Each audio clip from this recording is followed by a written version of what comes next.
All right, we are live once again. Today, I'm in Yosemite with the family, but I still have a challenge to do 30 days of going live every day. It is right now 9:19. We traveled over here today, but today's episode or live is about good lenders and bad lenders and pretenders. There you Hey, that's kind of catchy. Good lenders, bad lenders, and pretenders. So, not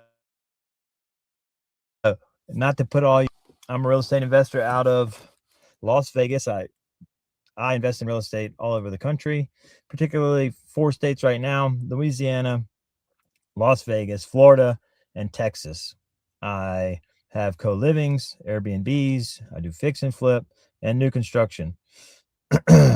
Right now, I'm focused on new construction, although I'm still acquiring co-living facilities in Vegas. We're about to close on an assisted living, and we are buying fix and flips in Vegas to convert them into co-living for elderly.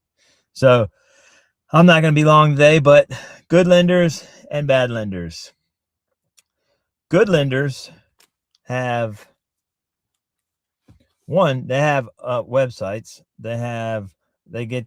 I'm going to actually start with the bad lenders because that's kind of where the pain comes from and what everybody needs to look out for. So, uh, there's been several times in my career where been raising capital because I always raise capital for all of my deals. And if you're a lender out there that wants to get, or if you have any money and you want to get in some deals, let me know. But I had to raise $1 million for 3 projects, and I had a lender that approached me and he said, "Hey, I have the money. I have the $1 million." And he actually originally was only raising 700, and there was a broker involved, and the broker's like, "Hey, I have a lender for you, but he'll do the 700, but he really likes to do 1 million. He likes to do 1 million." I said, "Well, I was going to bring in other capital." I said, "Well, let's just do 1 million instead of let me just do one lender at 1 million, then 3 or 4 other folks." I said, "It gets messy." He said, "Okay." So we started doing the paperwork. We did, the credit profile. We did all of this stuff, and it took about 2 months, literally 2 months, for them to come at us at the end of the 2 months and say, "Hey, well, the lender wants to use his senior lender." So this guy was coming in at $1 million on GAAP. He was coming in with it was on 2 projects, coming in for $1 million, second position with a partnership. So what that means is he gets a preferred interest rate with a profit share. So that was the deal. So we waited for this guy. He had his holidays. I think he was Jewish. Loved the Jews, but he had his holidays. So we waited for them. We waited for this, and then 2 months passed, and the brokers come to me and say, "Hey, he'll do it, but he wants to use his senior lender." We're like, "We already had the senior lender." It was a big ordeal. So we're like, "Okay." So we decided we'll go over there and do that. So we started the paperwork with their lender, and long story short, they wasted 3 months of our time where I could have been raising capital. And for me, I stopped whenever they told me they were going to do it. Right. So one purpose of this one lesson I hope anybody that's watching this gets is, if a lender is going to tell you that they're going to do it, don't bank on it until the money's in the bank, because they could pull out at the last minute. I always have a backup plan, always have in it. And then you got to build relationships with lenders, that especially private money lenders. So if you're going through a broker, if you're going through a connector, make sure that the lender that's on the other end, vet them just like they vet us. We're borrowers, and they're lenders, private money partners. We need to vet them, make sure they're real. Like, you got money in the bank, you're ready to go. these are the terms that I need to work on. Are you okay with them? And that's off the jump. And if they say, yeah, then okay, let's move forward with some paperwork. If they buck on the paperwork, then I'm just going to move on.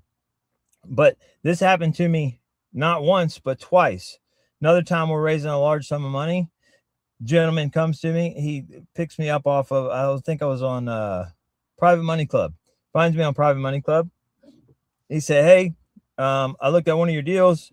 I said, yeah, that deal's not available anymore, but I have some more deals if you're interested. So I sent him over the deals. He's like, hey, I love these deals. I like these deals. I think I really want to be on these deals. I'm like, okay. So I drew up all the paperwork, you know, term sheet, promissory note, what was it? JV agreement, everything, sent it all to title. He's good. And then we weren't ready to close on, we weren't ready to close on the senior loan. So he was coming in second position as well. So he starts pressing me like hard, like crazy hard. He's like, hey bro, I got this money. I gotta put it somewhere. I got other partners. I got other opportunities where I got to park this cash. I said, well, and he's like, and I'm leaving the country, so I need to do this quick. And it was just kind of weird. Long story short, the guy ended up being just like a time waster, scam artist. I don't know what his deal was, but you know, the way that he was operating was hard to, at least he didn't waste a lot of my time. He only wasted like maybe 3 or 4 days. And it wasn't even like hours and hours. It's like maybe an hour here, but still, this time I did not take his word for it. I was still raising capital. So, you know, I wish I had a better way outside of the way that I just said to vet like private money lenders, but you know, you can also get referrals. Hey, who have you linked with? Like, do I know them? If it doesn't matter if you know them or not, get referrals, because I give referrals. If you're a lender and you come to me, a private money lender, I'm going to give you a list of like 20 other lenders that I've already done business with, and partners. They're lenders and long-term partners that I have on all of my deals. So I'm going to give you a list. So, you know, we as borrowers should do the same thing with lenders, especially if we don't know them. And, you know, this is like, especially if it's a lot of money, right? So, and lenders that are real will start the paperwork immediately. They'll want to get the paperwork. This is why this last guy, why I'm like, you know, it seemed really real because he wanted the paperwork. I put him in touch and he verified, and he's like real professional. But at the end of the day, he was just wasting my time. Now, vice versa, good lender. I have several of those.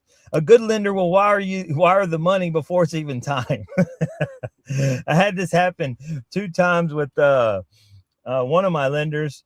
You know, we signed all the docs, and you know, we were supposed to close on like, let's just say the 24th, and whatever reason, title had to hold up, and we weren't closing until like the 30th, and he was already wiring. I'm like, oh goodness. So he wired a couple of days before we closed. No big deal. But you know, I'm not saying that's the only thing for a good lender, right? But good lenders that are working with you and want to work with you will make an effort to make sure, and they even apologize if they're late, like, hey, sorry, like, you know. And I'm talking strictly like true private money, like people you meet, like people, not institutions, not bank, not hard money, not institutional private money either, although those are good, but they have a lot of red tape, you know, and a lot of stuff you got to go through. So, you know, and a lot of lenders that I have, they're all like personal relationships. Like, we've built the relationship before they ever wired $1.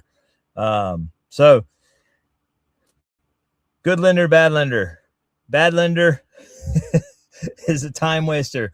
Good lender, at least in my experience, will wire money before it's even time, and also apologize if they're running late. So I don't know if anybody watching this will get anything out of it, but those have been some of my most recent experiences this year dealing with lenders. And you know, the time waster, the one that wasted 3 months, is probably the biggest deal. I'm not complaining. It was a lesson learned for me, and now I could share the lesson with other folks. So I'm going to go now because it is getting late, but this is not day 4 of my 30-day live. So stay tuned for more. Hopefully they get better. Hot mom. Anyways, peace out. Happy 4th of July.